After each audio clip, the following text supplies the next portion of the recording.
കേരളത്തിലെ തദ്ദേശ തെരഞ്ഞെടുപ്പിൽ UDF ഉജ്ജ്വല വിജയം നേടുമെന്ന് പ്രതിപക്ഷ നേതാവ് വി.ഡി. സതീശൻ.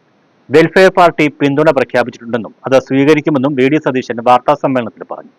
തദ്ദേശ സ്ഥാപനങ്ങൾ പിടിച്ചെടുക്കുകയല്ല, പകരം സർക്കാരിനെ വിചാരണ ചെയ്യുകയാണ് ലക്ഷ്യം. ഇപ്പോൾ കേരളം ഭരിക്കുന്നത് ജനവിരുദ്ധ സർക്കാരാണെന്നുള്ളത് ജനങ്ങളെ ബോധിപ്പിക്കും. കണക്കുകൾ പ്രകാരം ഏറ്റവും കൂടുതൽ വിലക്കയറ്റമുള്ള സംസ്ഥാനമാണ് കേരളം. കൂടാതെ ശബരിമല സ്വർണ്ണക്കൊള്ളയിൽ CPM നിയമിച്ച 3 പ്രസിഡന്റുമാർക്കും പങ്കുണ്ട്. സംസ്ഥാനത്തെ കാർഷിക മേഖല വലിയ പ്രതിസന്ധിയിലാണ്. തീരദേശത്തോടും മലയോര മേഖലയോടും വലിയ രീതിയിലുള്ള അവഗണനയാണ് കാണിക്കുന്നത്. മലയോര മേഖല വന്യജീവികൾക്ക് ഇട്ടുകൊടുത്തിരിക്കുകയാണ് എന്ന് പറഞ്ഞ പ്രതിപക്ഷ നേതാവ് ആരോഗ്യരംഗവും തകരാറിലാണെന്ന് പറഞ്ഞു.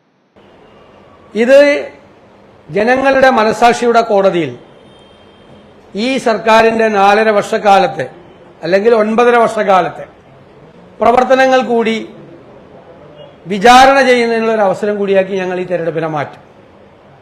കേവലം പഞ്ചായത്തുകളും മുനിസിപ്പാലിറ്റിയും കോർപ്പറേഷനും പിടിക്കാനുള്ള തെരഞ്ഞെടുപ്പ് മാത്രമല്ല, സർക്കാരിനെ വിചാരണ ചെയ്യാനുള്ള ഒരു അവസരം കൂടിയായിട്ടാണ് ഞങ്ങൾ ഈ തെരഞ്ഞെടുപ്പിനെ കാണുന്നത്. കേരളം മുഴുവൻ തകർന്ന് തരിപ്പണമായിരിക്കുകയാണ്.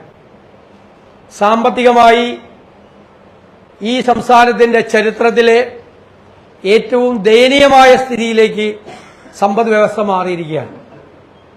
ഖജനാവിൽ 5 പൈസയില്ല, കടം വാങ്ങിച്ചു കൂട്ടിക്കൊണ്ടിരിക്കുകയാണ്.